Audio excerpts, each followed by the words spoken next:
Okay.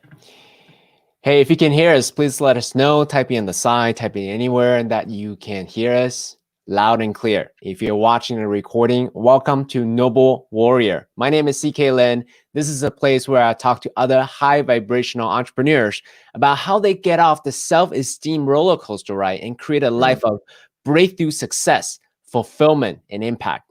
We cover mindset, mental models, actionable tactics, such that you can go out and create your own experiments towards a more integrated life. My next guest is a master tea blender. He has started the art of tea since 2004. He has crafted custom blends and tea programs from the likes of Google, Vera Wang, Slack, and a lot of different brands. He is an alchemist of herbs and botanicals who regularly goes on soul quests. Please welcome Steve Schwartz. It's an honor to be here. Thank you so much for having me. Thank you so much for being here, my friend. So I want to ask you, start with this question. So you've been going to different places all over the world, Asia, India, Africa, and in the Middle East to broaden your knowledge around tea. So if you can recall back, what is the most unusual place, the most unexpected place where you found amazing tea? So I'd say Laos. So I was exploring the Golden Triangle, and I went into this little French bakery, and the woman that had this French bakery had these tea leaves that was wrapped almost like a sage stick, or it was like wrapped in string. And so that's what I thought it was going to be. I thought it was like a smudge of some kind, but it was actually tea leaves, and you were to break it off. So those tea aficionados might liken it to be like a pu'er tu cha, or like a disc. It wasn't quite like that. It was literally tea leaves compressed together and hand sewn. So I tried it at her shop and was blown away. I've never had tea like this before, and I asked her, "Where did you get this?" She said, "Oh, some farmers that are out in the fields." And I said, "Where?" She's that way. And why? And I'm like, I need to find this. This is incredible. So I literally got on my moped and I just started going out into the direction, carrying this thing. And at that point, I didn't really know what tea bushes necessarily looked like. I knew a lot about botanicals and herbs, and which I'm sure we'll dive into, but I, I had to find this because not just the taste effect, but the biological and the alchemistic effect that was happening as I was consuming this product. I needed to figure out a way to share this with the world on a deeper level. So. Do you mind going into the subjective experience? Like, what is that physiological effect? What is that? Yeah. Overall effect? That would be really great. Yeah, totally. So first of all, when most people think of tea, they may be thinking of one of two things. They may be thinking tea is disgusting. It's in some sort of bag that's been sitting on a supermarket shelf for a long period of time, and I need to add milk, I need to add honey, I need to add sugar in order to get some sort of product experience that's going to be somewhat tangible. And you might get a little bit of a rush, but man, I'm a coffee drinker. I don't know that this is going to impact me, right? And the other is some really far out distant thing that in other cultures, not necessarily my culture, that is appreciated. And so this far off, untangible thing, how could we somehow make it more tangible? And so consuming this camellia sinensis that we now know of as tea, and we can get more into the backstory of what is tea, and really enjoying a true tea in its purest state, the whole leaf state, was mind blowing, because it wasn't cut and sifted and separated out into a tea bag. This was the freshest leaves possible, and consuming that, how can I liken it? It's like if you have ever grown or picked a fresh apple or harvested your own carrots. The taste profile from being freshly drawn from a living organism, or from the earth. It's you taste the energetic proponents on such a deeper level, and there's also, you're able to get the polyphenols, the flavonoids, the catechins, all the other elements on a much richer level as well when you're consuming a whole leaf. So for me, having this, my mental state was more active. My thyroid, my which governs metabolism and governs immunity, was more active, and I just felt everything super engaged. And so this was really, I'd say, my first true authentic tea experience. So yeah, that actually almost sounds like a spiritual awakening moment you had. Everything was more higher vibration. You felt more alive. You felt more engaged. I mean, I don't want to put words in your mouth, but that's what it sounded like to me. So how did I get to Laos? Well, so my background's in Ayurveda, and I got into Ayurveda because when I was 19 years old, my mom was diagnosed with cancer, and we were just on conventional medicine the whole time. We went from one doctor to the next doctor, and there's nothing wrong with conventional medicine. It really didn't work for our family. So she ended up passing away. And at that point, I'd say it was my, if you want to call it awakening, I mean, it's like, wow, this is powerful. I literally felt her spirit leave, and I wanted to study medicine, but I also wanted to understand cancer better. And I realized that I didn't want to stick needles in people. Not that there's anything wrong with acupuncture. And I didn't want to be a traditional medical doctor. I didn't want to be an herbologist or a massage therapist. And I go see all of them for depending on what's going on. So I just realized cancer must have been around for thousands of years. We only just recently created this concept that we know of as cancer, labeled it as cancer. So I started to look into old texts, into old books, and soon found this philosophy of medicine called Ayurveda. And this is about 25 years ago. And really fell in love with the alchemy of this practice, which incorporated diet and herbology and lifestyle and wellness, and went to the school in New Mexico and fell in love with the place. And became the only student advanced enough to work with the masters at my school on how to blend and source within the pharmacy. And this is before the internet really took off. So we were looking at old Indian phone books and, faxing people overseas. And so we were bringing these raw material dried botanicals, and we blend it for patients and send them off on their way. But that room was sort of a sacred space. And I remember calling on one of our vendors, and I needed to order some ginkgo. And he said, "Sir, would you like ginkgo on an eastern slope or a western slope next to a river?" And being kind of a young, cocky, early 20-year-old, I was like, "Dude, it doesn't matter. I just need to order ginkgo." And he said, "No, sir, I'm sorry. It does matter. And you need to come here yourself and experience it." Wow. So I was intrigued. I saved my money. I worked 4 different jobs, from cleaning houses to waiting tables to working at the pharmacy and in school full time. And I got a backpack and started traveling around the world to find the best teas and botanicals possible. So I started meeting with these different farmers.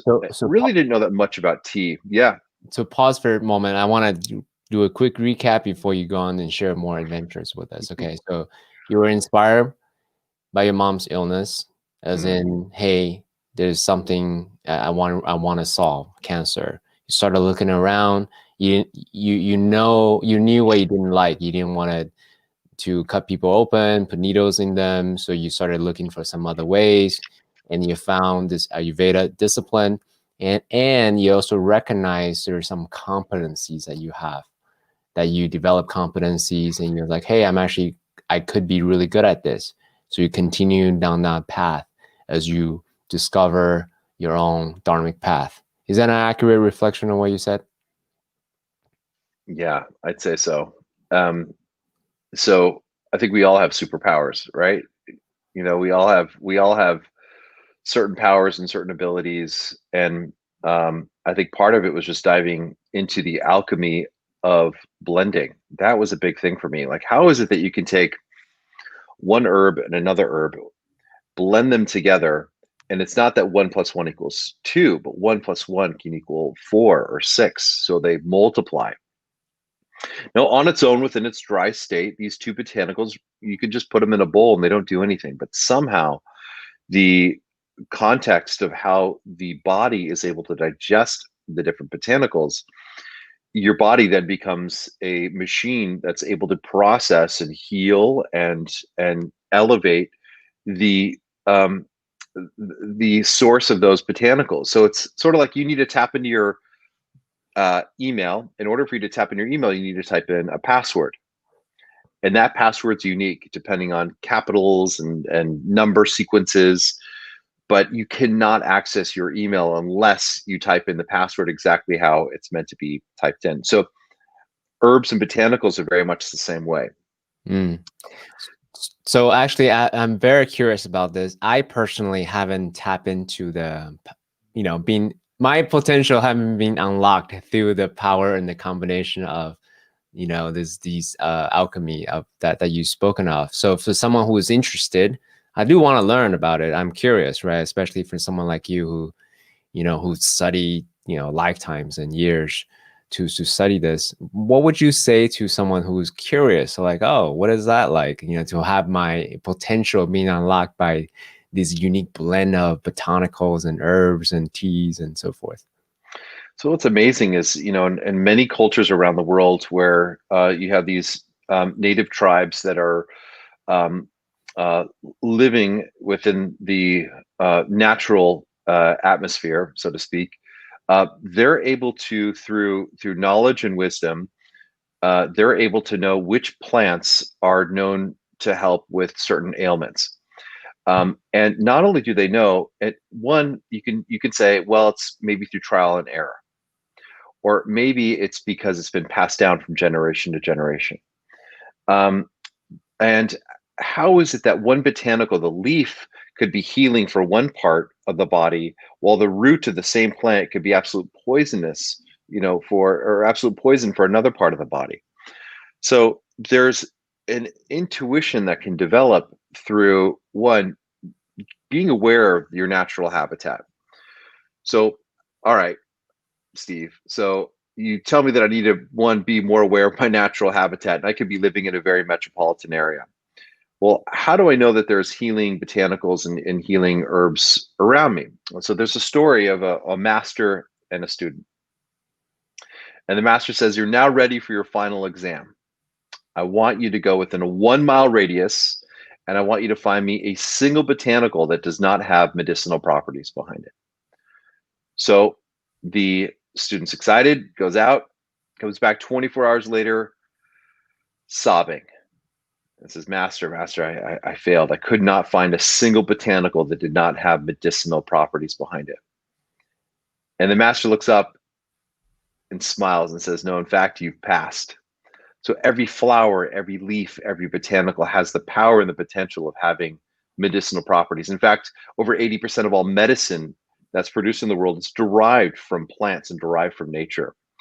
So there's two things that I'd recommend. One is spend more time in nature, get to know the local foliage, the local things that are around your area, whether you're living in Canada or Wisconsin or deep in Mexico, wherever you might be living, there are natural habitat, natural flora around you that is worth exploring. And oddly enough, the natural botanicals are known to help with certain ailments. So, for example, snake bites. If you have rattlesnake bite within Southern California, there are certain cacti and there are certain botanicals that help bypass some of the poisons within a snake bite. Hmm. Also, if you take a look at the ginkgo leaf looks like a brain, Mm. right? There's two hemisphere, the ginkgo, which is an ancient tree, by the way. I mean, it's been around there are fossils of it being, supposedly around millions and millions of years. And ginkgo is known to actually help with brain power. Mm. So there are symbols in nature and there are symbols within the world, but part of it's one, getting more connected. Mm. The second and the last part is knowing the digestive effect of a botanical. So one of the things that there was a rash group of us that got really into the alchemy of the there's a left side of tantra, which most of us within the world know of as being more sexual energy, and then there's the right side of tantra, which is a bit more metaphysical. And there was a rash of us that wanted to understand the connection of that, the connection of yoga, the connection of Ayurveda, and the connection of herbology and alchemy, and how can we be true alchemists, right? So I've never shared this with anyone, but I feel like you're drawing this out of me in a way. So in a sense, what would happen is we would want to really understand the predigestive, the digestive, and the post-digestive effect of the different botanicals. So if someone was really curious, they're really into yoga and really into tapping in, they might try this. I'm not recommending it. I'm not a doctor. I'm not giving any sort of legal disclaimers here, but just sharing what we did was we would fast on a Thursday and we would just ingest that botanical, and we would understand the predigestive, meaning as we were sipping the extract of that botanical, what was happening in our mouth, what was happening in the aromatic performance of that, what was happening as we were digesting it, and what was happening after it's left our body. So even on a cellular level. And the best way I can sort of describe those three different levels is, let's say I'm telling you a joke, right? So you're starting to absorb the joke, right? You're pre-digesting the joke. I finished delivering the joke. You get the joke. Boom. Like, yes, I totally understand the joke. And then an hour goes by, and even though you thought the joke was really funny at the time, an hour goes by and you realize, you know what, that really wasn't that funny. That was kind of messed up. Mm-hmm. So you're digesting the joke very differently. So the same thing happens with the foods and the herbs and the botanicals that we consume. So I think having a bit of a deeper awareness and understanding through a very simple practice of isolating the different botanicals one at a time to getting a deeper understanding. And the third, and I'd say the most important, is find yourself a teacher. Find yourself someone that you can really track with, that can help make sure that you're not digesting weird shit and that you're going down this wrong path. So really make sure you're tracking with someone that that you trust, that can make sure that you're doing it safely. Yeah. Thank you for sharing that. I really, really appreciate it. Yeah, no, this is great. You open up a number of loops. I wanted to make sure I hear everything right. So you suggested for someone like me who's interested in this, one, spend more time in nature, right? Really broaden my awareness of it. Two, design an experiment, an isolation experiment, right? So that we can basically isolate, hey, pre-digestion, during digestion, and post-digestion, what's an impact it has on my body. And three, I talked about finding the right teacher. So there's all different kind of loops I can go down the different path.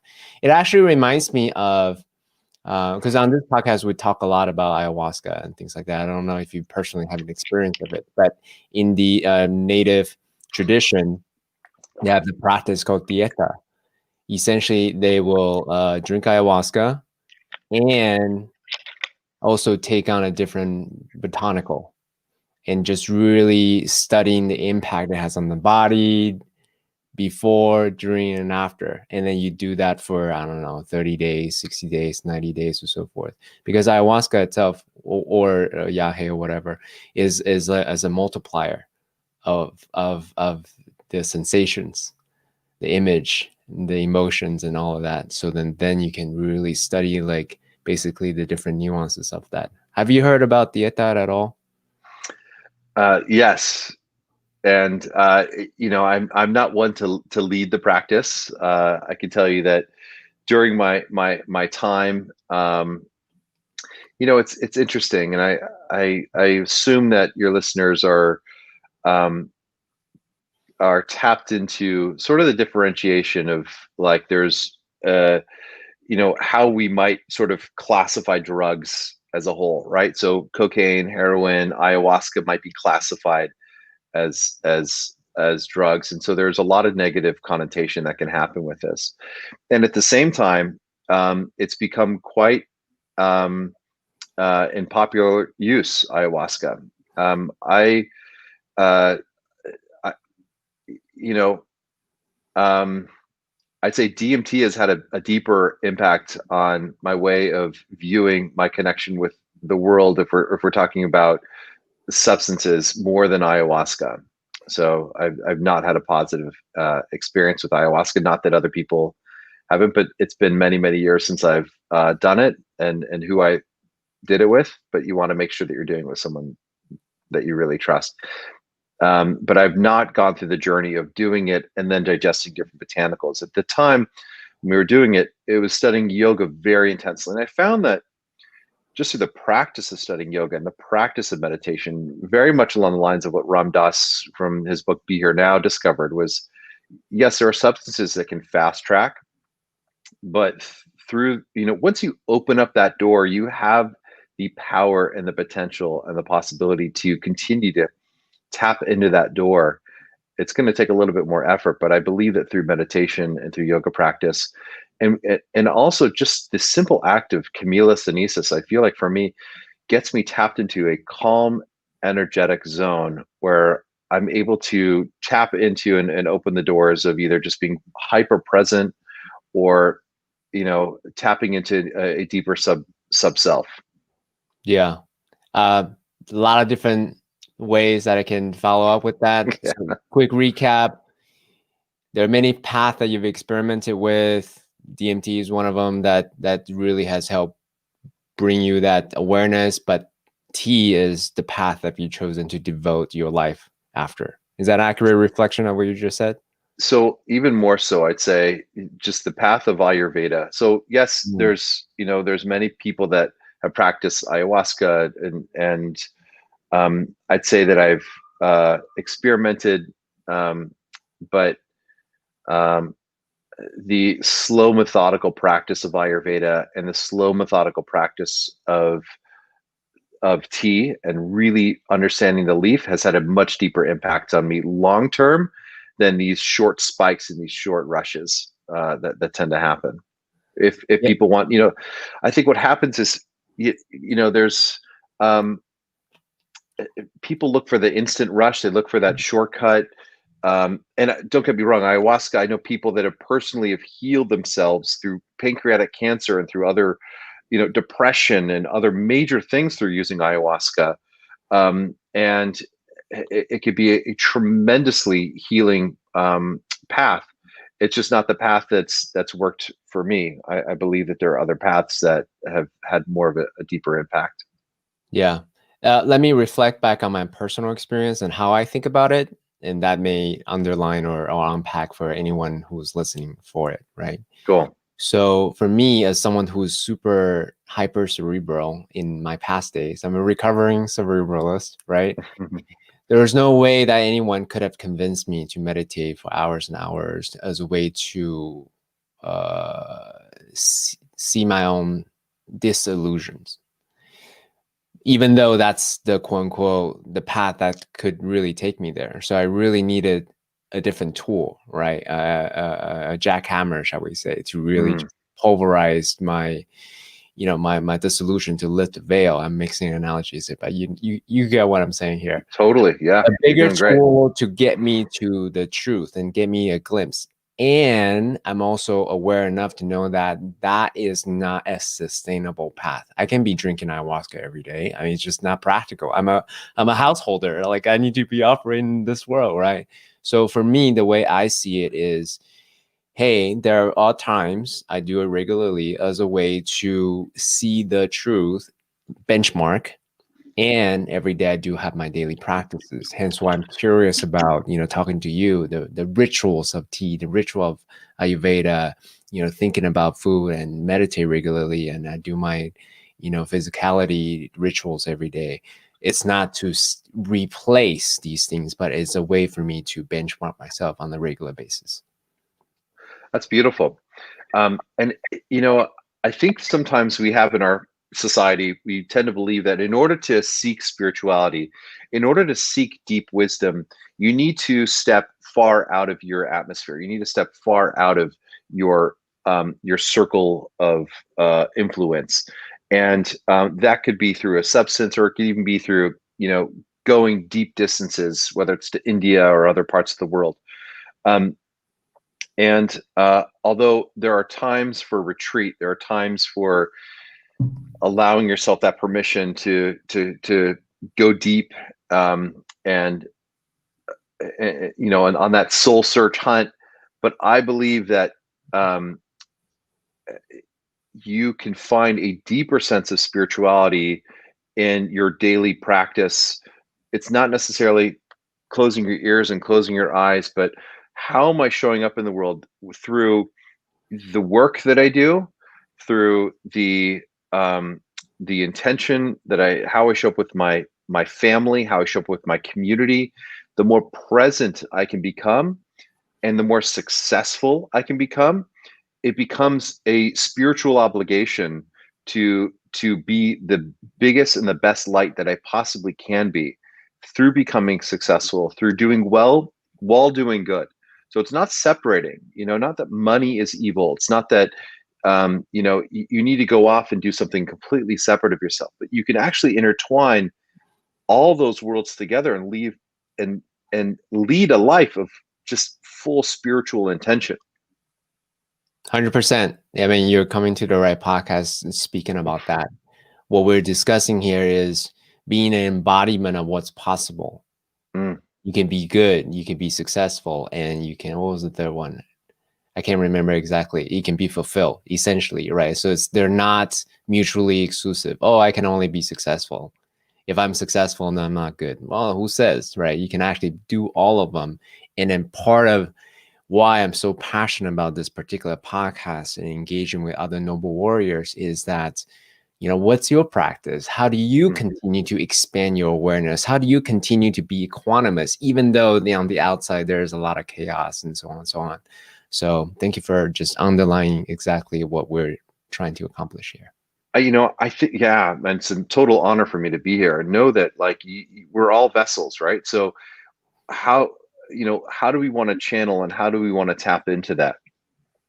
So what do we want to intentionally fill our vessels with, and then what do we want to share?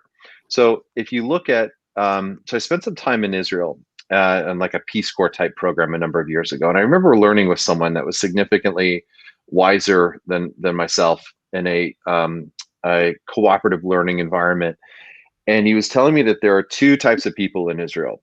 There's that's similar to two types of bodies of water in Israel. One is called the Sea of Galilee, and this is where Jesus walked on water. And then there's the Dead Sea. So the Dead Sea is a body of salt. You can float in it. It's healing. It's very interesting, but there's no birds around. There's no fish around. And the Dead Sea basically fills up from the water from the Sea of Galilee, which is also known as the Sea of Life. And the Sea of Life gives water to the fields, gives water to the country, and there's fresh fish and birds and plants and all sorts of other life within and around it. And it's a very small body of water. And that body of water leads into the Dead Sea, which just absorbs. So the idea is you give and you give and you give. And by the act of giving, your vessel, you end up becoming full of fresh life and fresh content and fresh energy, rather than trying to hang on. If you hang on, then the water becomes salt, becomes stale, becomes stagnant, becomes dead. And so if I ask you to take a huge deep breath, because scientifically it's shown that by taking a large deep breath, you will live longer. But eventually you're going to have to breathe out. And the same thing happens in terms of abundance, whether it's spiritual abundance, financial abundance, love abundance, whatever that might be. you have to be able to let go of the vine. You have to be able to really give significantly more than what you ever expect to receive. In the universe, I remember when my mom passed away, and I met with an Ayurvedic physician from India, and I told him about my journey with my mom. And he told me, he said, because you gave so much of your life to your mom, I literally did everything from, uh, you know, that you could imagine. Like, she couldn't function, so I was doing everything for her. And what he told me was, because you gave everything, for your mom, the universe has uh, no other way of showing up for you than giving back to you tenfold. And I believe that wholeheartedly. Like, you put yourself into a scenario where you're giving wholeheartedly. We're so scared of, oh, maybe I'm going to get taken advantage of, or maybe something's going to screw me over. But you know what? You just keep showing up, and you keep giving and loving, and then the abundance will come your way. It just will. You will attract it significantly. I so appreciate you saying that. Why don't we actually Sure. go down that? Yeah, why don't we actually go down that rabbit hole a bit? I wasn't expecting it, but since hey, what the heck? Um, uh, what you're describing is, I mean, let me just reflect back on my personal journey as well. In my younger days, I'm so super self-obsessed about me. What do I want? My goals, and how do I get there? And it wasn't until I had my moments of darkness, moments of just all of my tools that I have accumulated over time, working harder, being smarter, just stopped working. I'm like, holy shit, what do I do? Then, that egoic illusion crumbles. And I had to just basically say, fuck, what else is there? What's beyond the intellect? Then I found, oh, empathy and compassion for myself first and foremost, then for others, then beyond that, oh, the spirit, hey, there's much bigger things out there that's intangible that I couldn't measure through my egoic materialistic approach to life. So I'm curious to know, from your perspective, were there dark moments that you had to encounter for you to say hey, there's much more to that than just what's measurable? Or actually, no, you talked about your mom. So can you zoom in on the specific moments where what that have led you to say, hey, there's much bigger things ahead of me? Yeah. So, um, you know, um, I grew up in I grew up in Southern California in a community, in what they call the Valley, which was, sweet and safe. And I had great neighbors. My parents would just come home, ride your bike, just come home for dinner. A very different period of time. And at that, and then my parents had a really nasty divorce, and me and my siblings and our family split up, and we were well established, well financed home, and then nothing. So from age 14, my parents were fighting over money. I went to go live with my brother, who was living in Arizona at the time, only a few years older than me, and I had to support myself, and literally eating margarine, or what we know of as country crock, and bread for a summer. And then I remember calling my dad saying, hey, can you send me money? I don't have anything to eat. He said, is there a neighborhood near you? I said, yeah. He said, is there houses in that neighborhood? I said, yes. He said, well, go knock on the doors of the neighborhood and see if you can clean their house or wash their windows or do anything. And you have to understand, I had a live-in housekeeper up to that summer. So going from a private school to knocking on people's doors asking for food was a huge leap, but an adventure nonetheless. And then working my way through high school, getting a full paid scholarship to go to college, and then my mom gets sick. And so moved from Arizona to to live with her. And you know, in order for you to recognize a dark time, there has to be some light, right? So if you're in an extremely dark room, a dark universe, the only way that you know that there's dark is because the light helps to contrast that darkness.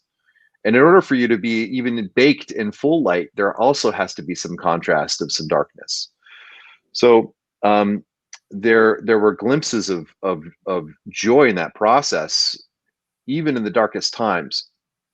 So by taking care of my mom and being in that, and I can totally relate to what it's like going through a really hard time. And all I can tell you is that the one piece of advice that I was given directly after taking care of my mom was, you know, there's a vacuum, and it sounds like even in your period of time, you were, you know, there was financial success, there was job success, you were in a cerebral zone where you knew how to function, and you were a rock star in that space, right?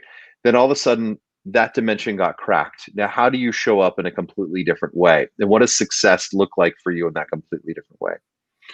So, one piece of advice that I was given was take care of someone else that is in a worse state off than you are. And I thought there's no way that anyone is in a worse state off than I'm in. But I started to look at maybe other kids that were in a worse off state than I was in, and seeing what I could do in terms of volunteering and, you know, setting up youth groups, um, and then later in life leveraging, like when I was on that Peace Corps program after I studied at the Ayurvedic Institute, I noticed that there were some kids on the Peace Corps program that that we were working with that were eating just a pita sandwich every day. It was just bread.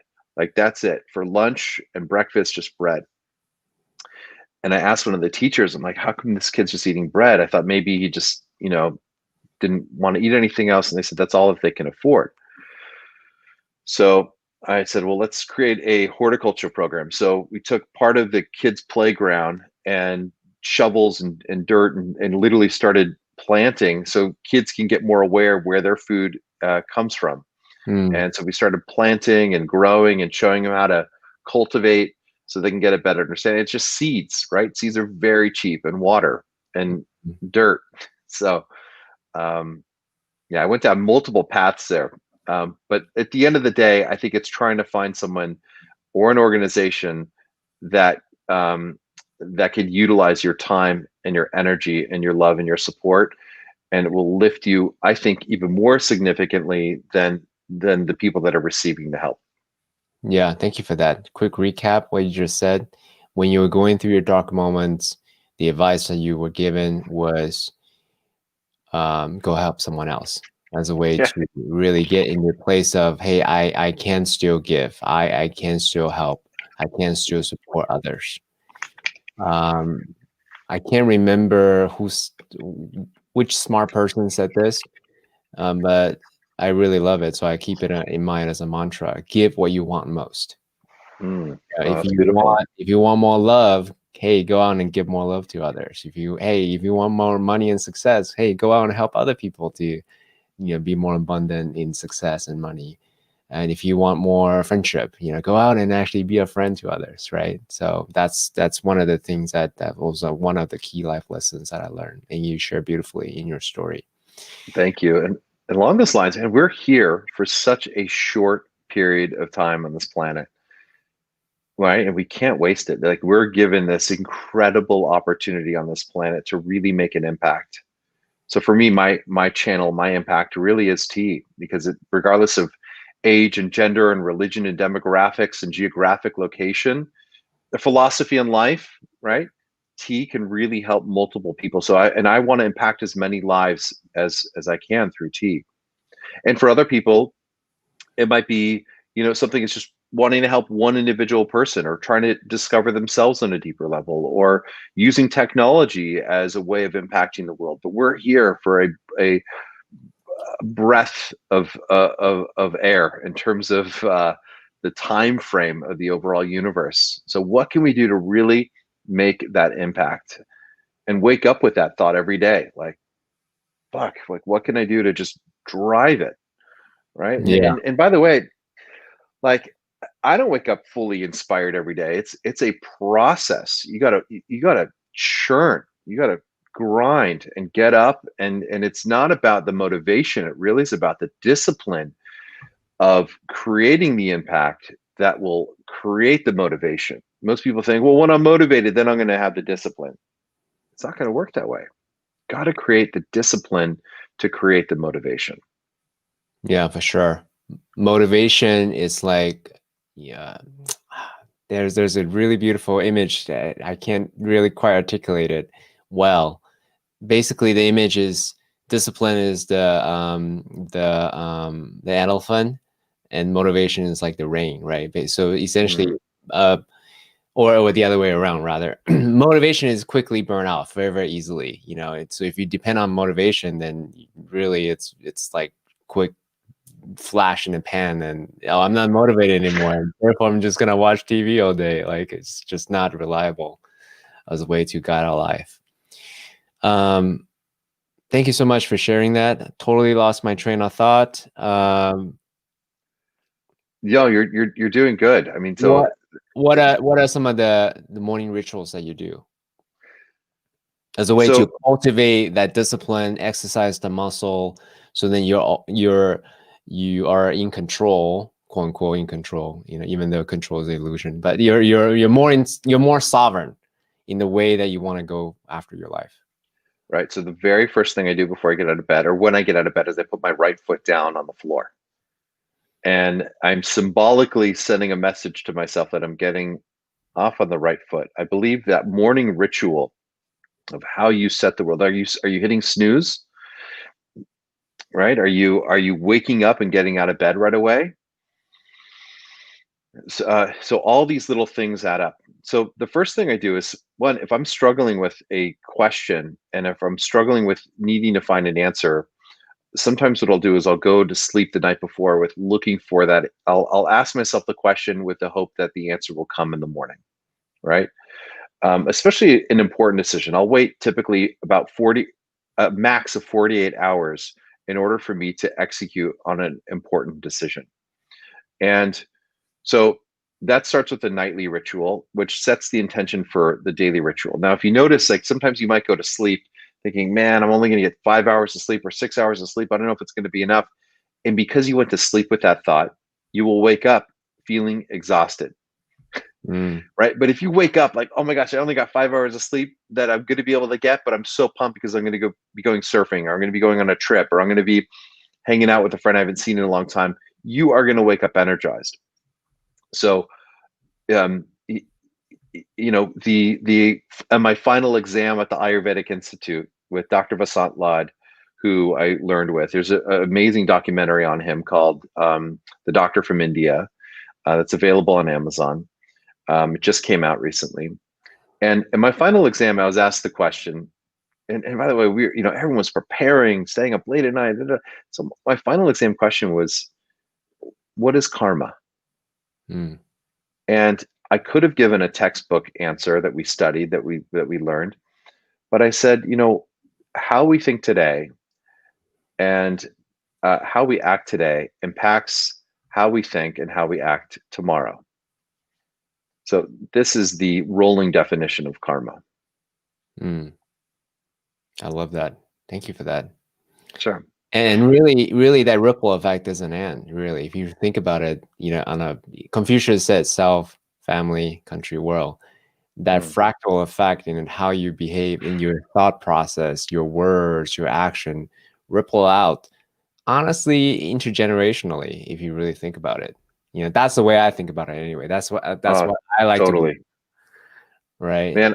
If someone 100 years from now or 200 years from now is watching this podcast, and if you and I can collectively impact their lives in some way, then that energy transfer is helping to live on in deep and meaningful ways. So I hope that we can somehow make that impact together. That's one of the reasons why I'm so passionate about media and technology, because in my mind, those are highly, highly scalable with a lot of ripple effects. And actually, already I've gotten back people who listen to the podcast and said, hey, CK, really appreciate when you and your guests talk about the dark moments, because most people don't talk about that. Most people just say, I had a problem, had a vision, solve it, ta-da. Let's dive into that more. Let's go there. Let's go there, man. Yeah. So yeah, let's go there. So my suggestion is lean into it. So if you lean into the dark moment, so what most people do is they'll suppress it, right? A dark thought comes up, and we all have that. So in my culture, it's called yetzer hara. So that yetzer hara is that evil inclination. It's that dark side that comes up. And so there is the Alter Rebbe, who is a significant teacher that lived a few hundred years ago. We talk a lot about the evil inclination, this dark side within us. And the whole concept, even Dr. Vasant Lad that I would learn with would say, you have this dark moment, and rather than suppress it and try to ignore it and push it away, that can oftentimes end up in health impacts and negative back pain or stomach issues or cancer or a number of other things that can happen. Rather, if we face the dark side, meaning if you don't need to take that Jedi Knight sword and try to freaking crush it, you just watch it. You welcome it and you watch it and you let it flower and then you let it die without trying to control it, without trying to motivate it. Just let it present itself. Let it show you whatever it needs that you need to see. You know, I'm going to use a much smaller example here. I was talking with my 15-year-old daughter about homework, and she said, she's starting to get the idea that if you tackle the hardest thing first, then it becomes so much easier. And the hardest thing was just the buildup of, fuck, I got to do all this homework. And just by doing the homework, right? Just by doing the homework made it so much easier than thinking about doing the homework. So in the same way, if we feel that dark edge come up, just watch it, man. Just welcome it. Like, all right, you're here. What do you want to show me? What do you want me to talk to it? Welcome it and feel it. Like we're trying to just get so numb in the society, and if you just welcome whatever it is that it's trying to show you, it could be a tool. And some of the most powerful people in history have had dark inclinations, but they've been able to utilize that dark force, not suppress the dark force, but utilize that dark energy through mastery and through growth. That alchemy can have such powerful, significant impacts. Now it can tweak you if you don't have the right teacher. It can take you down, man. It can take you down, but that shouldn't scare you. Just keep asking for guidance and keep asking for the teacher, and the teacher will appear.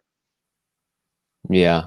Let me again recap, and then we can go to the teacher. Cool. That's my style, man. Yeah, man, you're great. You're doing great. So what I'm hearing you say is, whenever there's in the dark moments, whatever negative emotions or thoughts, that comes even memory, right? A memory or regrets, whatever may be a thought, an image, right? Emotion that comes up. The younger CK would just make it wrong. Oh, I shouldn't have it. Suppress it. Let me think of something else. Ignore it, right? Or make myself wrong, like, why do you have these thoughts or image or regrets? Like, past is past, quote unquote. Just effing do it, right? This kind of things to like force an outcome. And the more I actually study this path of integrated living and really what it takes to actually self-actualize oneself, what it actually takes to transcend, right?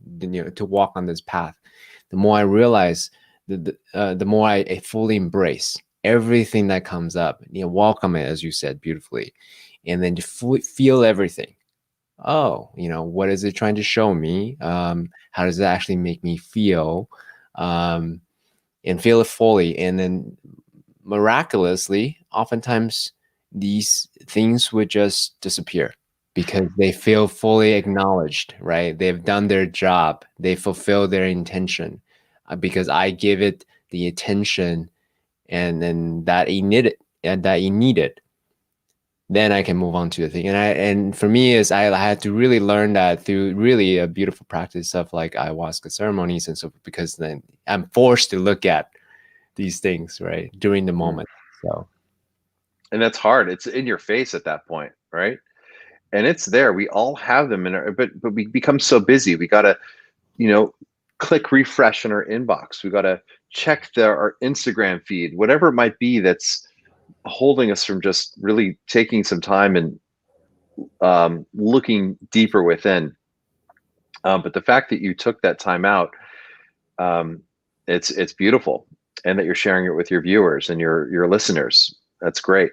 And by the way, just when I think I got it, like life slams another veil in front of me, and it's like, okay, you saw a glimpse, but it doesn't mean you fully gotten it. So I definitely have my struggles. I definitely have um, my desires to continue to learn, and the the darkness that pushes me like, maybe not today, man.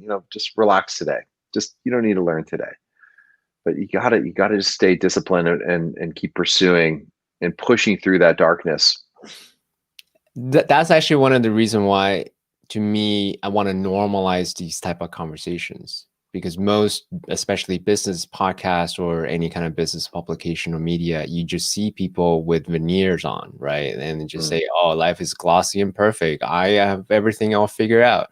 And in my mind, giving my age, I'm like, bullshit, right? That's not human. Human beings are imperfectly perfect. Everyone's on their journey. It's totally okay. It's perfectly normal to have whatever it is that we are dealing with, the challenges, struggles, and so on, so on, so on. So thank you so much again for being here, to be so open to talk about something like this. So Thank you for giving me the opportunity to. Appreciate it. yeah, so let's talk a little bit about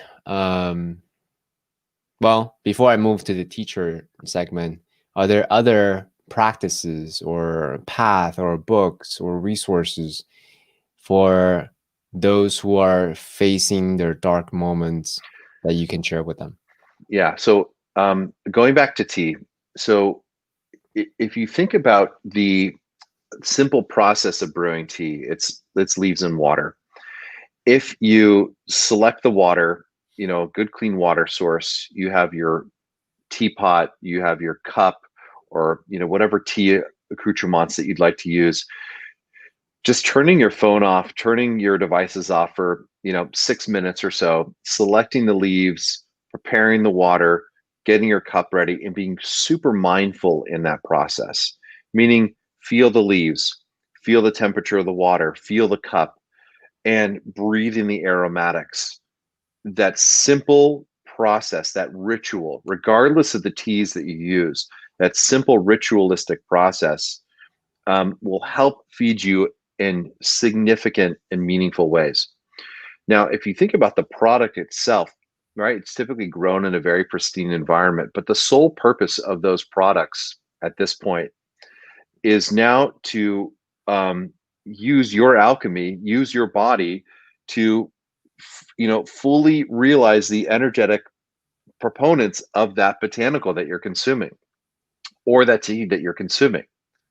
The sole purpose now of that botanical is to be that key to unlock something within you. So Mm, if you even if you take a look at a tomato, right? A tomato, you could easily just it could outlive its purpose by just throwing the tomato on the floor and throwing it in the trash, and that's it. But if you consume the tomato, then the even on a cellular level, all the properties of that tomato um, are being fully realized. So what can we do through a sense of gratitude and through a sense of intention? Um, give some deeper purpose and meaning behind just a few minutes a day of finding select high quality teas, ideally, and high quality, pure, clean water, and enjoying that process. And it's a whole paradox. Like, man, I don't know that I have 6 minutes. But if you give yourself that permission, then you'll end up finding that you have so much more time and so much more capacity to be able to give in this world. Yeah, one of the thing I think is super ninja about the whole tea ceremony idea or concept is, at the end, you want the product to help you with your energy or your mood or whatever, but it's the ritual, in my mind anyway, it's a ritual that forces you to be more present and be more aware in the moment. And it's very precise in the way that it does things and so forth.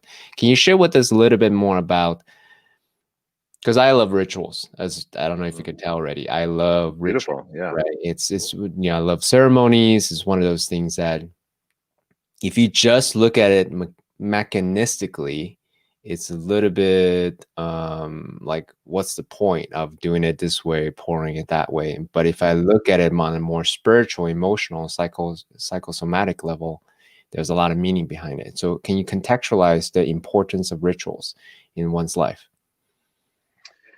Yeah. Well, one is I think that it creates a chain of something that's, beyond people that existed way before us, right? So whether that's through a tea ceremony or tying on a gi, or it's praying at the end of the day, whatever that ritual might look like for you. So let's take tea for example. Now, as we consume and as we enjoy a good cup of tea, as we're pouring, so there are several similar cross traditions that tend to happen with tea. So one is pouring 3 times. So you pour, and then a second time, and a third time. Now, why 3 times? So the first is that at the top level of the teapot, it's a lighter brew, and at the bottom, it's a richer brew. So if I pour for you and then I pour for myself, I'm going to have a different tasting cup than yourself. But if I pour for each of us 3 times, right, then we're each tasting the same thing. That's the superficial level. Then there's the deeper level, right? And an even deeper level. So the deeper level is, well, there's a level of mastery behind this. So if you are, let's say you and I are playing archery and you shoot a bullseye, like, wow, that's amazing. You got a bullseye. That's great. Then you shoot again and you hit another bullseye. All right. Could be luck or it could be mastery. We don't know yet. You hit a bullseye a third time. It wasn't luck. You're a master of what you're doing. So by pouring 3 times, there's a beginning and there's a middle and an end. And life is, as we explore on our paths, it's cyclical, right? We go through this 365, but it's not a complete closed circle loop. Rather, it's cylindrical, which tends to keep rising, especially if we're on an intentional path. So if we can utilize tea and that process of pouring 3 times, even sipping 3 times, bringing in all the different sensory experiences, we tend to think oftentimes, for those that might not be aware of ritual or might not be incorporating rituals, something that has to be so far out there in this world. It doesn't have to be. It could be so simple. So simple as a blade of grass, putting your right foot on the floor, taking tea in the morning, what you're doing with your journal entry before you go to bed. There's very simple things that we could be doing that can have a rich and meaningful impact on your day-to-day life. Yeah. In my mind, as we're speaking, what comes to mind could be a series of tea journals. I know that you're already getting into teaching people how to make tea and enjoy tea. There's a whole series of things that one could do just around tea, simplistic tea enjoyment experience / ceremony. So Yeah, anyway, we have. just a thought. Yeah, that's awesome. I love it. And there are tea ceremonies that are starting to pop up. It's been around for a few years, but with COVID, it's definitely posing some more challenges. But just the simple process of leaves and water and pouring and serving, right? Well, a lot of what we tend to focus on is the hospitality space, from like Peninsula Hotel in Tokyo to, a beautiful sit-down restaurant in Century City. So there's something about being served. I remember I had a friend over and I said, do you want me to make you some tea? She said, yeah, I'd love it. I made her some tea, offered it to her, and she said, you know what, honestly, I could have made it myself, but there's something about someone else making it for me. It just always tastes so much better. Right. And so again, even with those dark moments, by being really intentional and even offering a cup of tea for someone else, it's amazing the healing process that happens through that transference, the products that the energy that you're putting into it. When we blend our tea at our facility, in terms of how we're blending, the music that we're playing, there's an energetic transfer that goes into the product that we hope will impact someone's life in some deep and meaningful way. Yeah.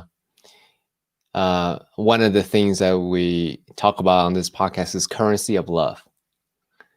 Right? The attention that you put into your tea, that's your currency of love. How you serve the tea is the currency of love. How you prepare the tea, currency of love. The space that you hold as you describe, where the tea is coming from, how I prepare it. That's actually one of the main reasons, Steve, I'll just be totally frank with you, why I love to talking to you, because as you describe the origin of these teas, your stories and wisdom behind it, and what you learn from it, like that to me is very, what's the word I'm looking for? Intoxicating. Like, wow, what a storyteller, right? Because it's not the tea itself that I'm interested in. It's the energetic transmission. It's the narrative. It's how you describe it. You basically paint a whole movie in my head when you're describing your story. So, and if you love storytelling and you want to hang out more, and let's say you want to dive deeper into tea, we actually recently launched How to Become a Tea Expert, and it's just hanging out with me in 25 videos on how to become a tea expert, and it's on our website, heartoftea.com. How to become a tea expert. I'll make sure the link's in the show notes. That's awesome. But okay, so let's actually talk about that a bit, because you started making videos. I can't remember how long. It was about 9 years ago when you were talking about fair trade, if I recall correctly. Wow, man. Yeah. Right. And then when I watch you now, you are composed, you're calm, you're a great storyteller, you have a great energetic transmission. So share with us a little bit of the journey of stepping to that prominence, into public as a public storyteller. Well, I think storytelling is it's part of what makes us human, right? It's the ability to take someone on a journey with you. And I think tea has this level of being able to go off to tropical islands or deep within Zen monasteries, which is beautiful within itself. But that video that you talked about 9 years ago, I was really on a path of searching for altruism. I was curious if altruism exists. And there was a program at the time called Fair Trade. And now, that program is split into two different organizations because they were fighting, and it was two owners that I don't know all the inner politics. I don't want to get into politics. I don't know all the politics, but before, it was really good intentioned, and I wanted to go and I wanted to see and live the impact of what fair trade was all about, and that got us into direct trade and becoming vertically integrated as an organization from leaf to cup. But from now, I so appreciate you saying that. You know what? I think at this point, like, I don't know how much longer I'm going to be on this planet. I hope I'm on this planet for a long time, and I just feel like if I can continue just to show up and be as authentic as possible, then I'm doing the right thing. And the second thing, which is really important for me to note, is I have a phenomenal team behind me. I'm so grateful for my team, because for years I had the wrong team, wrong member on my team. And I just did whatever I could to try to really make it fit. But having the right team can allow you to shine to the best of your ability. And, they say right seats, the right bus, right person, right seat. And when you find the right people on your team where they're showing up and they want to make an impact and they're doing what they love doing and you're doing what you love doing, then it just gives more fluidity and more permission for me to show up. And I believe that I really just want to impact as many lives as I can through tea. And I think storytelling is my way, and offering hopefully just a really phenomenal product. That connection is a way to really make that global impact. Yeah. So I want to go down that rabbit hole just a bit more, because it is a journey to step into prominence, right? If you look at the video 9 years ago to today, you're confident, you're composed, you're on purpose, this, you're devoted to your mission, right? Which is tea. So, but that aside, share with us a little bit of the inner journey of what does it actually take to be that composed and like charismatic on camera and speak. Because if I look at you, I'm like, oh my God, I'm not Steve. Like, how can I ever be Steve? I'm not saying but that's the egoic thought comes, like that automatic comparison comes to mind, right? So share with us a little bit about that inner journey, how you become so authentic and calm and composed. Thanks. You know what? If I try talking to everyone, then I'm going to really reach no one. But every time I talk, whether I'm on stage or I'm giving a lecture at a university or I'm doing a podcast, I really just try to hone in on one person. So now I'm speaking to you, and my intention is that as I'm speaking to you, so if your question is how can a speaker help teach other speakers, it really is find one person in the room, speak to that one person, and everyone in the room will feel like you're speaking to them. Yeah.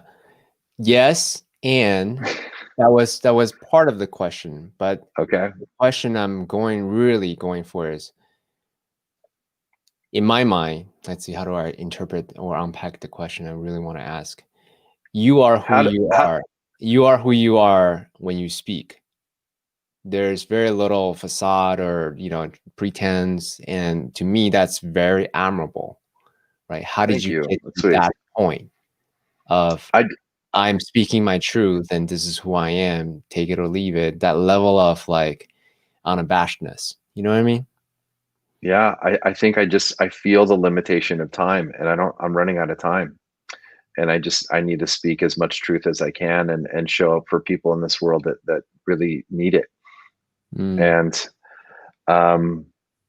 it saddens me to say it. I thank God, as far as I know, I'm super healthy, but I don't know how long I'm going to be on this planet. And I have to have that impact. I have to be able to do whatever I can, whatever I've learned through the different teachers, through my journeys, through my product offerings, the team that we're with, this channel, being able to touch your listeners' lives and intention.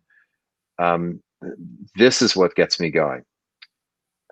I also think that, I started at like my late 20s, and there wasn't Gary V at the time that was telling you like post every day, like just get the word out, document. Like those guys are super cool, right, at what they're doing and what their messaging's about. I don't know that you need to mimic anyone. I just think you gotta just and if you don't know exactly what your purpose is, just think about what's your superpower. What's that one thing that you can really hone in and lean in on that, and just give and give and give. And again, the universe will have no choice but to show up for you in return. Yeah, it's a law of value creation, right? So in my mind, there's so much value, creativity, time, love, empathy, space, insights that you give. So in my mind, just it's a universal law. It comes back to you ultimately. So yes, beautifully said. Very beautifully said. Well, let me ask you this, because you started Art of Tea 2004. Did it come to you as an inspiration, as in hey, I want to create a company that I want to work in, and this is what it looks like? Or does it come out of discontent? Oh, everyone else is doing it wrong, and therefore I'm gonna do something totally original and different. Like, how did it come to you?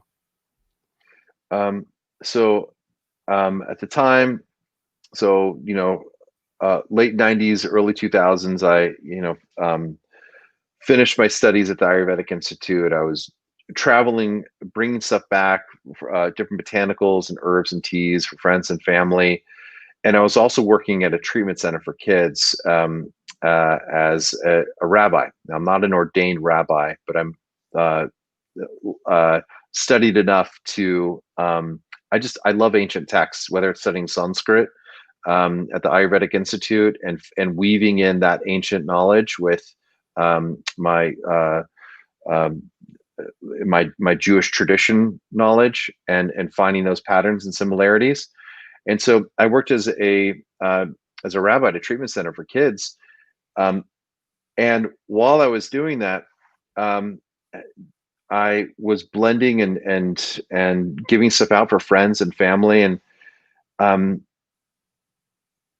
I I got I was starting to contemplate with my wife. We were just recently married, and I was like, I wonder if I start peddling these teas around to different places, if we might catch on, if it might, there might be some interest.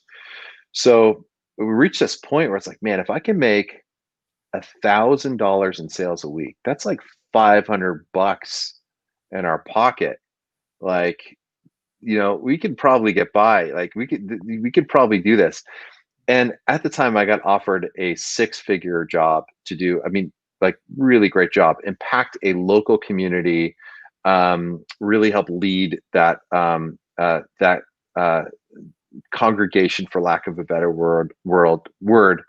And I thought, I think I can make a bigger and deeper impact through tea. Dr. Lod, who I was studying with, said if you see someone slipping in the mud, you hand them a stick. You don't hand them your hand. And so tea, I felt like, could help impact more people's lives than through seeing, individual people. And regardless of race and gender and religion and demographics, tea can really help impact so many more people. So um, I I turned down that six-figure job and out of our living room started blending and sourcing and soon caught the attention of Wolfgang Puck. Then caught the attention of Caesar's Palace. I actually ended up training the first tea sommelier in the U.S.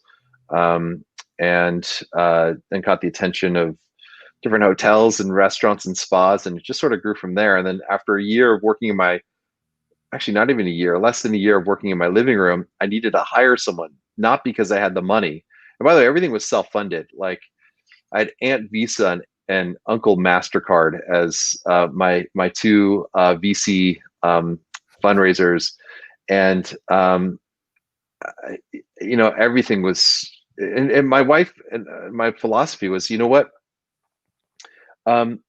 we can always go back. Like I was really good at what I was doing, and I can always go back. But I don't know that I'm going to have an opportunity like this at this point in time to do this before we have kids. And let's give this a shot and let's fail. And I fucked up a lot and failed a lot, and I kept learning and growing. And I, personality profile, like learning is up there for me. I love learning, and I encourage my team to learn and lean. Like if we fuck up, it's like, great. Like, what did you learn for? Like, how much was that master's degree on what you just fucked up on? That's great. Like, keep learning, keep going. So, Yeah, yeah. it's good. Essentially, you're treating everything like an experiment, right? You're willing to invest in an experiment and then learn from it. If you learn from your experiment, it's not fail, it's learning. Yes. Yeah, exactly. And so just early on, leaning in on that. And I didn't have anyone in my immediate context that, or my immediate local surroundings that did the entrepreneurial path and went off and did their own thing. And this is before podcasts were kicking into gear. So I turned my car into a university. I was like buying CDs of Brian Tracy and Zig Ziglar and Tony Robbins and all these other guys that, cheesy music in the background before they start talking. And are you concerned about time management? And I didn't even have a bachelor's degree. So I needed to figure out, like, okay, these people I've interviewed and worked with the top performers in the world. What can I do to learn from them and hang out with them as I'm going around town, and going and traveling around the world? And so in some cases, like when I'd be deep in the forest in China, I remember meeting one of the speakers and telling him, man, you were the only English speaker that I heard for about a week. And I just want to thank you. And he still tells that story today, which is pretty awesome. So, so knowing everything that you know now, I know that you're a EO advisor. You advised aspiring and young entrepreneurs. You continue to study and grow. What are some of the books that really were pivotal in elevating your mindset as to live in this abundance mindset? The first thing that comes to mind is called The Go-Giver. It's a simple read and it's beautiful. It's I think it's an essential read. And there's so many great books out there. But Go-Giver is one that really stands out. I'm sure everyone talks about Think and Grow Rich and how that's impacted their lives in some way. So I don't want to repeat that one necessarily. I'll lean on ancient books like the Pirkei Avot, which is Lessons of the Fathers. There's the Patanjali's Yoga Sutras, and there's so many interpretations that sort of ripple out beyond both of these. So there's just so much wisdom from people that lived hundreds, if not thousands of years before we were on this planet. So, yeah, there's a principle, I can't remember the name of the principle, but essentially says the longer the book has existed, that means more likely that it will exist for that time. So instead of studying the popular books of our day, which is likely to only be popular for however long that's been popular, if you study the scriptures as being around for hundreds, if not thousands of years, the likelihood that still be useful thousands of years from now is very, very high. Beautiful. So, very well said. I love that. That's awesome. I'm curious. So let's see.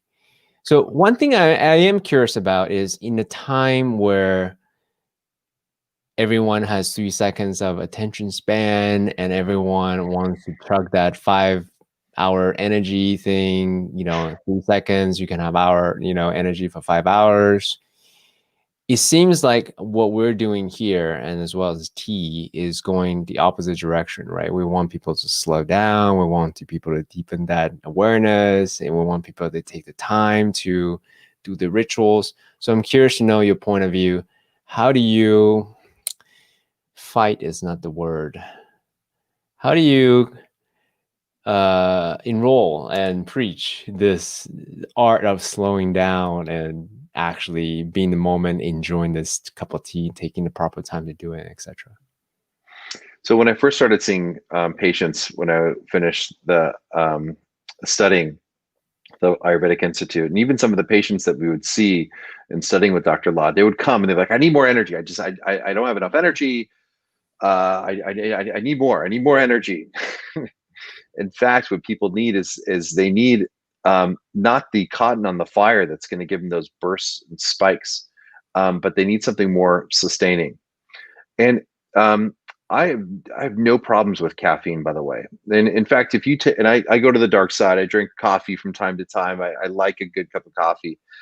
But let's just take a look at caffeine and energy for a second and how coffee compares to tea.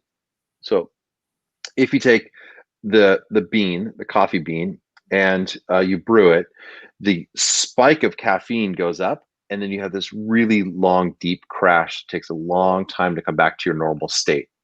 Very long time to come back to your normal state. So I actually think people are more addicted to the crash of coffee than they are the rush of coffee.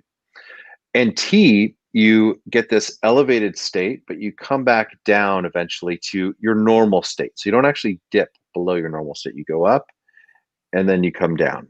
Oh, interesting. So, I did not know that. So the polyphenols, the flavonoids, the catechins, all the good stuff for you combined within the tea leaf help combat those negative side effects of caffeine. And you just don't have that within coffee. So coffee, you get a deep crash. Well, tea gives you this, what they call tea mind, this elevated mental state, where you're able to be hyper focused, mentally clear. If you need to be in your feet all day, you need to present something, you need to work on a project. Tea gets you in that frame of mind. And this is also why I think why Google and Slack and some of these other, really innovative thought leaders in the tech space, why we work with them is because tea really has the ability to work with techs and work with, different creatives to be able to sit and get in that zone and really hyper focus on what they're doing. And they're alert. They're not feeling that. So I can drink a shit ton of coffee and feel jittery, but mentally foggy. With tea, I can just sip on tea all day and feel super present without that crash. Pause. You say sip on tea all day, so it's not a one thing and then last for. That's not your style. You like to sip throughout the day. I taste hundreds of teas a month in terms of quality control and in terms of sourcing. So I sip a lot of tea. But in terms of enjoying a cup of tea, it's not a gulp. It's not a big gulp. It's not a slurp. It's typically it's a sip. Now, it doesn't mean that you can't have. Now, over 85% of all the tea that's enjoyed in the U.S. is actually iced tea.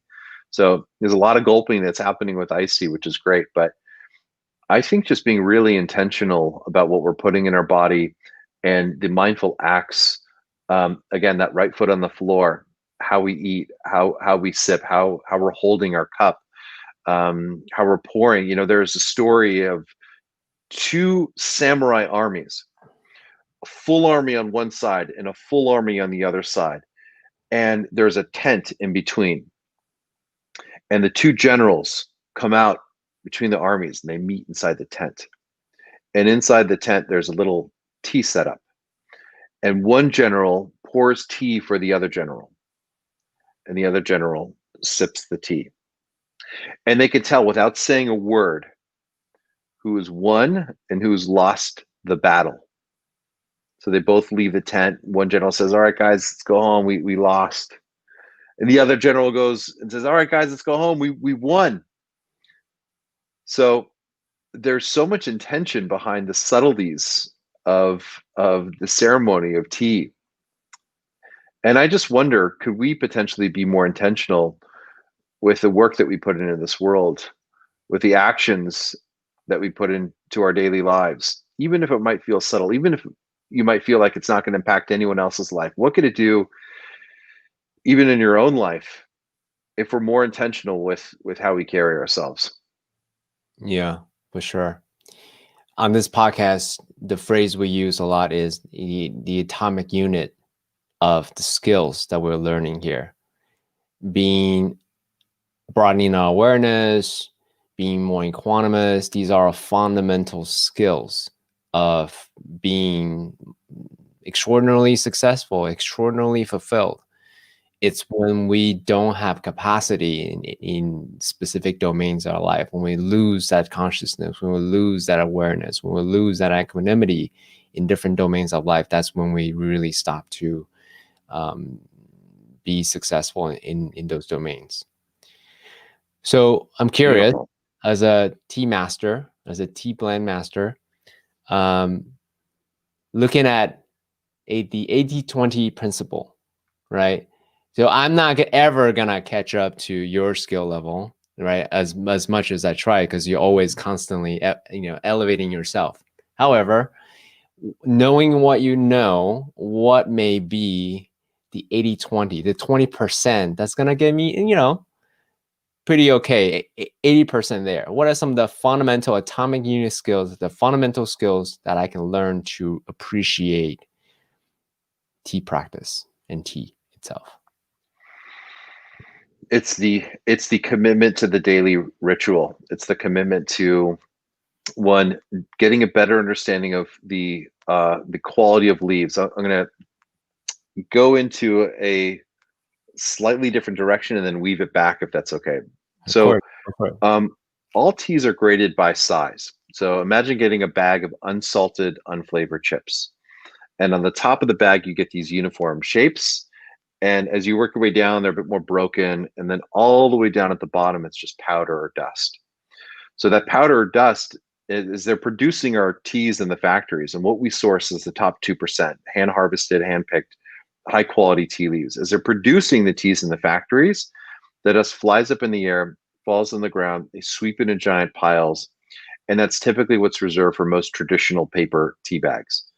So, what we typically recommend first is find a great quality source for high quality loose leaf teas. Ideally, something that's not been sitting on a supermarket shelf for a long period of time.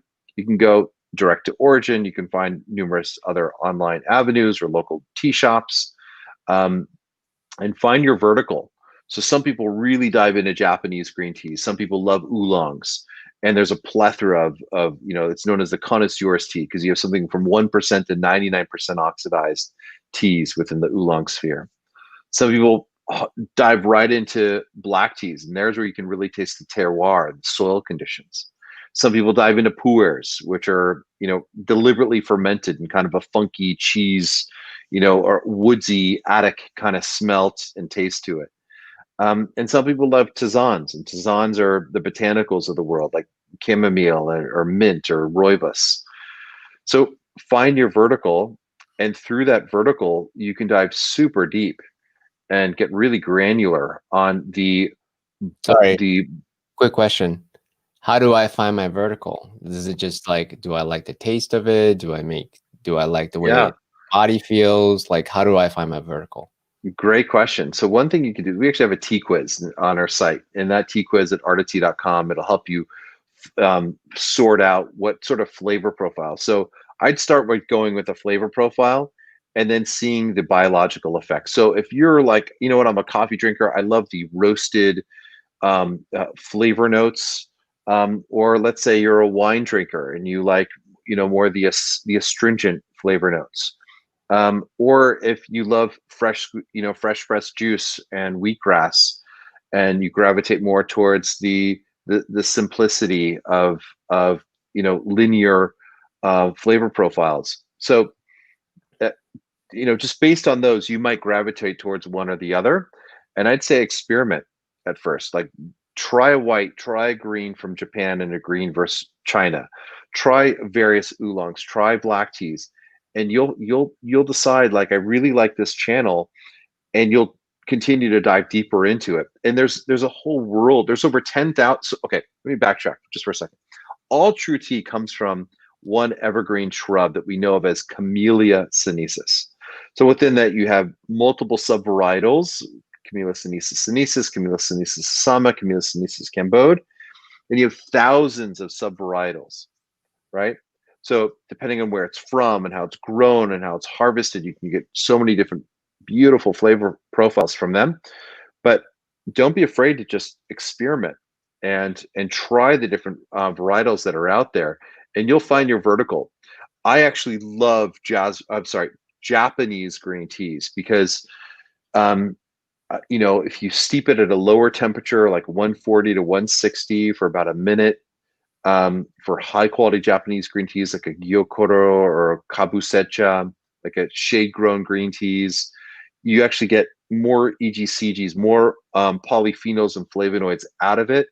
And so I like the astringency. In our culture, in the US culture, we tend to gravitate more towards sweet and salty. The Japanese green teas tend to have more of that puckery astringency to it, but it makes you call for more. It's got that there's a effect that tends to happen with high quality Japanese green teas, where it just sort of opens everything up in a really deep and meaningful way, for me anyway, and I think for probably millions of other people that are really into it too. By the way, some teas is such a subjective experience. So Yes. are there I'm just making things up. I don't know if there are things like that. Are there like benchmarks of like, hey, take a bite of whatever herbs and wash your mouth with it, so that way your palate's clean, and drink your tea, and then you should be able to see the flavor notes, this and that and the other thing, and then make a mark, right? Like, okay, make a mental note. That's the way this tea feels like, and then try the other tea, and so on and so on. Like a very methodical way to explore different flavor notes in your mouth. Is there something like that? So over 98%, yeah, it's a great question. So over 98% of what you're drinking when it comes to tea is water. So that 2%, what you're looking for are the flavor notes within that 2%, that impact. By the way, it just reminds me, like, when, for those that might be listening that are going through a dark moment, just realize that if tea can impact 2% can impact the overall flavor of 98%. Just imagine what little impact you can have on someone's life on a daily basis, right? So the best palate cleanser really is tea, or even just a really good clean source of water. The other thing is so when you say master blender, master tea blender, like, it feels so weird with those titles. But the thing is that one thing I'd say I'm really good at with tea is I have a weird long um, flavor and aromatic memory. Like, I remember flavor profiles extremely well. Wow. So, and I think, because we have over 120 different teas, being able to, in my mind, go back to the different blends and the different sources and different botanicals, and really see and taste what's going on. So I think that that's one thing that's helped me. And through my learnings at the Ayurvedic Institute, it's helped me understand the tongue. Mm. So the tongue is your tool. It's your device that helps you understand, one, let's say you eat something spicy. So really, like, yes, it's a sensation. You might say it's just for pleasure, but Ayurveda would see it as a tool to help let your stomach know, okay, add extra secretions here because there's something very spicy that's coming in here. So to protect that inner lining, that tongue is that signal. It also helps signal other parts of the digestive system, depending on the type of food that you're eating and where it's hitting and where it's impacting the tongue. So in the same way, tea can hit those, and the different botanicals that it might be blended with can hit different parts of the tongue, and therefore enact and trigger and turn on other parts of the body in very subtle and meaningful ways. Hmm. So someone like me who's a savant when it comes to taste, I need something very spicy or very salty or very whatever sour to be able to make a mental register like, oh, there's flavor, right? So for someone like me who's also an eternal student, I want to be able to learn to have, this taste profile memories that you had talked about. So again, dropping a note, not, no attachment there. Yeah, this is something that I would like to learn. I don't know where to even go to even learn something like that. So it's a possible Yeah. idea. So again, at the Ayurvedic Institute, they really help me understand that the tongue is like a guitar or like an instrument, right? So the more you use it, the more you tap into it, the more you start to see where it affects your body. So one way to start, as one that loves high flavor profiles, is there's a berry called Schizandra berry. Mhm. And Sajanda berry has the taste of salty and sweet and pungent and bitter and astringent all mixed into one. Now, how is Mm. that possible? Now, let's say you have oats overnight, right? There's soaked oats overnight. That's your breakfast in the morning, or ghee, right? Something really unctuous and oily. And Mhm. you'll taste that Schizandra berry after your breakfast, and you might taste spicy. Um, let's say you had salad for breakfast. That berry might taste sweet. So that berry will balance out whatever you did not have throughout that day. So one way is, like, try a Schizandra berry at various points in your day, either before or after a meal, and see what you're picking up. Are you picking up spicy? Are you picking up same berry, but you might be picking up very different flavor profiles. And that's one way of sort of like tuning your tongue. Ayurveda would say try tridosha, and tridosha is a way of, sorry, not tridosha, triphala, three fruits, which is another balance of at the end of the day that can really help clean your tongue, clean your palate, and also help your overall digestive system. And the third is a tool, just a tongue scraper. Taking a tongue scraper will help you fine tune your guitar, or in this case, your tongue, to be able to pick up different sensations and flavor profiles a little bit better. I love it. Some taste hacking skills. Exactly what I need. Exactly what I need. That's awesome.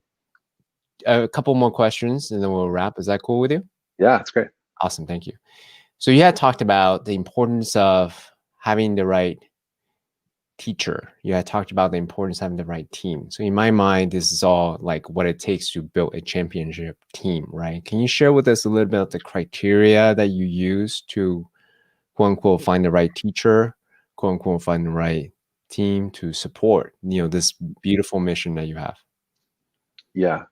So let's talk about team first. So for me, team is finding mindset. It's not about previous skill set. There's not a lot of people that have worked within the tea industry. So I've had to learn, and like if you're a tech company, finding someone in the tech space might be easier. It's an ignorant statement. I apologize. But finding someone in the tea space is challenging. And so I've found that mindset and tenacity and hunger and drive are way more important to me than a strong resume of deep, rich experience in tea. So that, and honestly, like, no assholes. Like, we really try to be intentional about having a positive mindset within our team. But how do you find that? I mean, everyone comes to the interview, they're put on their best mask. So how do you know if they're an asshole or not? Sure. Well, if it's an interview, one of the things that we say is, what, we're really good at a number of things, but communication is just something that we just struggle with. And I'm just curious, knowing that it's an issue for us, what do you think you might do coming on board to help us improve our communication? And if they get hired and they get the job, they're like, I'm here because communication is an issue and I'm going to help solve that. Right. And by the way, in every organization, communication is an issue. Of course. So this is no different. And thank goodness, like, we have, way better communication tool, from our weekly meetings to how we're incorporating Slack, and, just the level of trust that's developed within our team. Like, so we're constantly refining and honing in and finding, like, blind spots, like, oh, but we got to get better at that. Like, well, what can we do better or differently? So we're always looking at ways of improving it. And the other is, there's 4 quadrants that, in terms of a personality, and sometimes you don't know right away in the interview, but you'll know within time where someone might fit within 4 quadrants. So one is someone that's extremely skilled at what they do and great mindset, right? Ideal candidate, no brainer, great attitude and a rock star at what they do. So, awesome. Second is great attitude, poor quality work. Like, we love them, but they're just not performing. Like, okay, you got to let them go. It's going to be hard, but we got to let them go. The third is shitty attitude and poor performance. No brainer. Like, we got to let this person go. And the last is poor performance. I'm sorry. Let me rephrase that. The last is high performance, shitty attitude.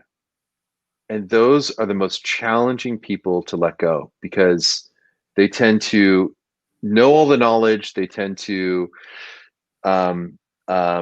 be really awesome at what they do. And it's like a cultural fit. It's like they're just not there. And some would determine that as a technical, the technical term would be terrorist within an organization. And so needing to let go of those within an organization, which is the most challenging. When I talk to high executives and CEOs, this is probably one of the most challenging things within most organizations, that where it's the keeper of knowledge and bad attitude. How do you break through that legacy? And so being okay with letting that go, and giving them an opportunity to find a place where they can shine in another environment. Yeah. Thank you for sharing that. One of the key insight I learned from Nicole Bradford, the founder of Transformative Tech Conference, TTC, she said, "We make what we are." So if we come into an organization with a particular mindset, particular communication style, particular beliefs of how we should communicate with one another, our customer experience, our product would, again, that ripple effect continues. So Beautiful. yeah, so everything that you said is it's a beautiful idea. I love that. Segue, different question is, Art of Tea is effectively now also a media company as well. I see you being very active on Twitter, Facebook, and you have famously said you love Instagram. So how do you look at these social media architectures to really share your story, and also why Instagram? I wouldn't say I'm an expert in Instagram. We do use these different platforms to be able to reach people where they're at. And everyone lives within different channels in order to best communicate with people they love, or people that they love to love. And so I believe that we can have a breaking moment through technology with tea, just reminding people to give themselves permission to take time out for that daily ritual. Yeah. So you don't have a meta cognition, kind of how you think about, oh, I want to share this story here, I want to share this story there, kind of like that mental model there. That's probably something that we should lean more into, but we've developed a lot in terms of the educational platform on our website, through our course on how to become a tea expert. We have a wealth of data on our website, on tea sourcing and tea background and tea recipes. In terms of media presence, it's really reminders to bring our tribe a bit closer to our messaging, and a bit closer to the tea experience. And it's a very vocal community, by the way.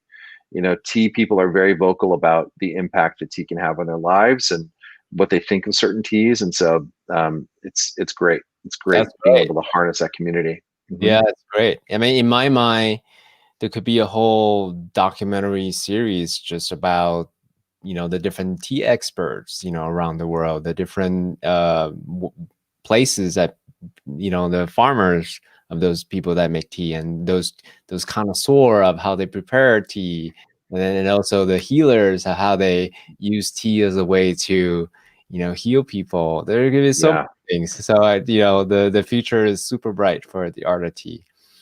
Thank you. Well, actually, been writing a book. It should be coming out in February, all about, traveling with sages and tea gurus and wonderful mentors, and really look forward to sharing this with the world. So I so appreciate your time today. Thank you so much for the opportunity to be able to reach your tribe and your audience, and I'm very grateful. Thank you. Steve, just wanted to take a moment just to really acknowledge you to have a unconventional conversational dance with me. I know that these are not necessarily topics that you normally talk about, and really appreciate you sharing your expertise, your wisdom, your experience in just exploring different areas of tea. Like, I've gotten so much, a master class, just around tea and how to actually use tea and use rituals to deepen my own awareness to create this life of both success and fulfillment. Just thank you so much for sharing your time so generously with us. That means a lot to me. Thank you. All right, that's complete.